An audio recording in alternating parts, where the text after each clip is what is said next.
HSC ২৬ এবং ২৭ batch. আজকের এই ভিডিওটা তোমাদের জন্য। আজকের এই ভিডিওতে আমি এইচএসসি বাংলা প্রথম পত্রের চূড়ান্ত সাজেশনটা দেব। ভিডিওটা অনেক ইনফরমেটিভ এবং হেল্পফুল হবে, তাই ভিডিওটা শেষ পর্যন্ত অবশ্যই দেখবা।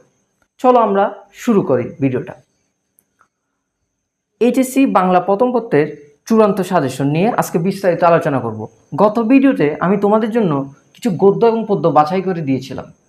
আজকের ভিডিওতে আমি এমসিকিউ অংশের জন্য কিছু টপ এমসিকিউ তোমাদের বাছাই করে দিব, যেগুলো পড়লে তুমি সহজে এমসিকিউ অংশ কভার করে ফেলতে পারবে। এরপরে সিকিউ অংশের জন্য কিছু টপিক বাছাই করে দিব। আমরা জানি সিকিউ অংশে 4টা ভাগে প্রশ্ন এসে থাকে: জ্ঞানমূলক, অনুধাবনমূলক, প্রয়োগমূলক এবং উচ্চতর দক্ষতামূলক। এই যে 4টা ভাগে প্রশ্ন আসে, এই 4টা ভাগের জন্য কোন টপিকগুলো গুরুত্বপূর্ণ, অর্থাৎ জ্ঞানমূলকের জন্য তুমি কোন টপিকগুলো জোর দিয়ে পড়বা, অনুধাবনমূলকের জন্য তুমি কোন টপিকগুলো গুরুত্ব দিয়ে পড়বা, প্রয়োগ এবং উচ্চতর দক্ষতামূলকের জন্য তুমি কোন টপিকগুলো গুরুত্ব দিবা। প্রত্যেকটা গদ্যপদ্যের আমি টপিকগুলো বাছাই করেছি। এই বাছাই করা টপিকগুলো আমি তোমাদের দিয়ে দিব। এই যে সাজেশনটা, সেটা তোমরা কিভাবে পাবে? এই সাজেশনটা পাওয়ার জন্য তোমাদের এই পোস্টের কমেন্টে 10 জন বন্ধুকে কমেন্টে মেনশন করতে হবে অথবা শেয়ার করতে হবে। কমেন্টে তোমার 10 জন বন্ধুকে মেনশন করতে হবে বা শেয়ার করতে হবে। কাদের মেনশন করবে? যারা এবছর বা সামনে এইচএসসি পরীক্ষা দিবে, অর্থাৎ এইচএসসি 26 অথবা 27 ব্যাচ, তাদেরকে তুমি মেনশন করে দিবা। মেনশন করে স্ক্রিনশটটা নিবা, নিয়ে আমাদেরকে ইনবক্সে নক করবা, তাহলেই তুমি সাজেশনটা পেয়ে যাবা। চলো আমরা একটা সাজেশনটা দেখি। এইচএসসি ফাইনাল সাজেশন 2026 বাংলা প্রথম পত্র। এখানে শুরুতে 2টি ছক দেওয়া আছে, যে ছকের মধ্যে সৃজনশীল প্রশ্ন এবং এমসিকিউ প্রশ্নের অ্যানালাইসিস পার্টটা দেওয়া আছে, অর্থাৎ কোন বছরে প্রত্যেকটা গল্প এবং কবিতা থেকে কয়টা করে সৃজনশীল প্রশ্ন আসছে আর কয়টা করে এমসিকিউ প্রশ্ন আসছে, এখানে সুন্দর করে উল্লেখ করা আছে। এই অ্যানালাইসিস পার্টটা দেখে তুমি বুঝতে পারবা যে কোন গদ্য পদ্যগুলো তোমার জোর দিয়ে পড়া উচিত, কোন গদ্য পদ্যগুলো থেকে প্রশ্ন আসার সম্ভাবনা বেশি, এটা তোমরা দেখে নেবা। এরপরে প্রত্যেকটা গদ্য এবং পদ্যের আলাদা করে সাজেশন দেওয়া আছে। সাজেশনের শুরুতে দেওয়া আছে জ্ঞানমূলক প্রশ্নের সাজেশন, যেখানে গুরুত্বপূর্ণ জ্ঞানমূলক প্রশ্নের জন্য কোন টপিকগুলো তুমি পড়বে এখানে সুন্দর করে উল্লেখ করা আছে। সাথে বলা আছে কোনগুলো একটু বেশি গুরুত্ব দিয়ে পড়বা। যেগুলো 2 স্টার দেওয়া আছে এগুলো একটু বেশি গুরুত্ব দিয়ে পড়বা, আর যেগুলো 1 স্টার সেগুলো দেখে রাখবা। ঠিক আছে, 2 স্টারগুলো একটু বেশি গুরুত্ব দিয়ে পড়বা, ওগুলো আসার সম্ভাবনা বেশি। এরপর অনুধাবনমূলক প্রশ্নের সাজেশন দেওয়া আছে। অনুধাবনমূলক প্রশ্নের জন্য কোনগুলো একটু পড়বা এখানে দেওয়া আছে সুন্দর করে।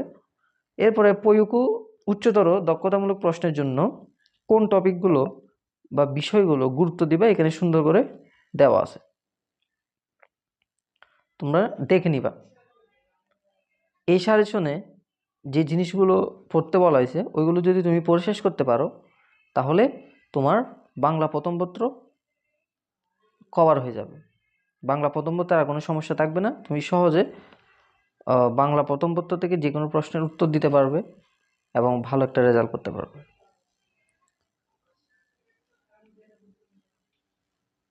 গদ্য এবং পদ্যের পাশাপাশি এখানে নাটক এবং উপন্যাসের সাজেশনও দেওয়া আছে, তোমরা এটা সম্পূর্ণ দেখে নিবা। আমি একটু নাটক উপন্যাসেরটা দেখাই।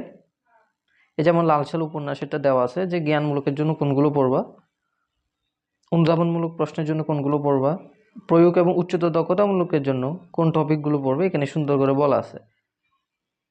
এই সাজেশন অনুসারে তুমি তোমার প্রস্তুতিটাকে গুছিয়ে নিবা। এই যে এখানে নাটক সিরাজদৌল্লাটাও দেওয়া আছে, এটা পড়ে নিবা সম্পূর্ণ। ঠিক আছে, এটা তোমরা নিজ দায়িত্বে সম্পূর্ণ পড়ে নিবা, আর যে যে বিষয়গুলো পড়তে বলা হয়েছে সেগুলো পড়ে শেষ করে ফেলবা, তাহলে তোমার বাংলা প্রথম পত্রে আর কোনো সমস্যা থাকবে না, তুমি বাংলা প্রথম পত্রে ভালো একটা রেজাল্ট করতে পারবে ইনশাল্লাহ। তোমার বাংলা প্রথম পত্রে A+ মিস হবে না। এতক্ষণ আমরা সৃজনশীল প্রশ্নের সাজেশনটা দেখছি, এখন আমরা এমসিকিউ প্রশ্নের সাজেশন দেখব। এখানে প্রত্যেকটা গদ্য পদ্যের আলাদাভাবে সাজেশন দেওয়া আছে। যে এমসিকিউগুলো আসার সম্ভাবনা বেশি সেগুলো এখানে উল্লেখ করা আছে, তোমরা দেখে নিবা ভালো মতো। যে অপরিচিতা গল্প, তারপর এই যে অপরিচিতা গল্পের এখানে প্রায় 220টার মতো প্রশ্ন দেওয়া আছে। যেহেতু অপরিচিতা গল্প থেকে প্রশ্ন বেশি আসে, সেই জন্য এখান থেকে একটু প্রশ্ন বেশি দেওয়া। এরপরে এই যে অর্ধাঙ্গী দেওয়া আছে,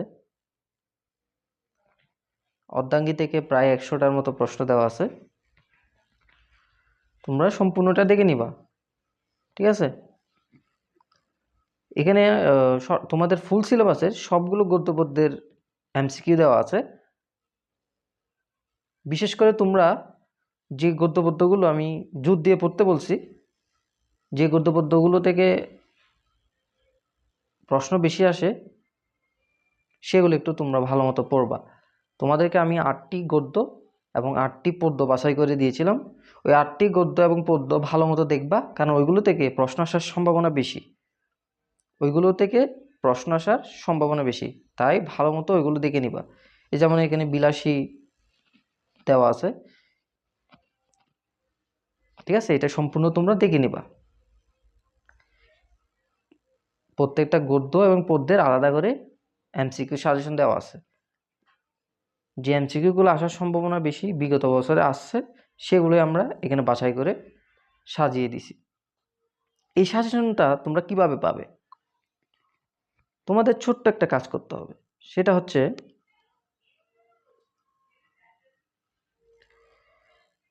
এই পোস্টের কমেন্টে তোমার 10 জন